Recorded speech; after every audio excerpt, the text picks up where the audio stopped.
And here's the other part. We've also got medications now for chronic disease. We give pills for blood pressure, pills for blood sugar, pills for cholesterol. They don't work.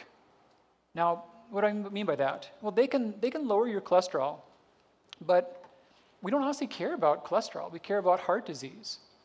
So say a woman like Susan, luckily her cholesterol was lower, but say her doc says, you know, your cholesterol's a little high. You're running about 230.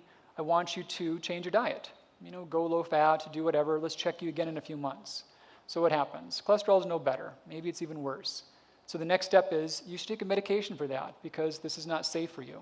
Anyone heard a conversation like that or familiar with the story? So you should go on a pill for that. So the pill could actually lower the cholesterol. But here's the disconnect with medications for chronic disease. Now, based upon science studies from the drug companies, here's how the numbers play out. If you took 600 women that had higher cholesterol levels, they're identical in every way, but they've got cholesterol between about 200 to 250. And we're going to put them in half, we're going to do a good study, and we're going to put one group on a statin. One group will do nothing at all.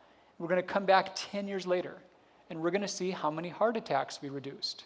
So 300 women each group, high cholesterol each group, no other differences. Any guesses on how many heart attacks we're going to reduce with the statin group? Oh, I'm sorry. Let's play pretend for a minute.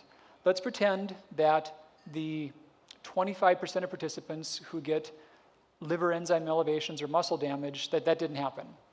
And let's pretend that the 10% who became diabetic from the medication, let's pretend that didn't happen. So far we've got about, what, 10% each group, so we've got 30, another 25%, we got 65. So we got like 90 women that were damaged. But we're going to pretend that didn't happen in each group. So ignoring that big deal that we don't want to ignore, how many less heart attacks did we see? How many fewer heart attacks?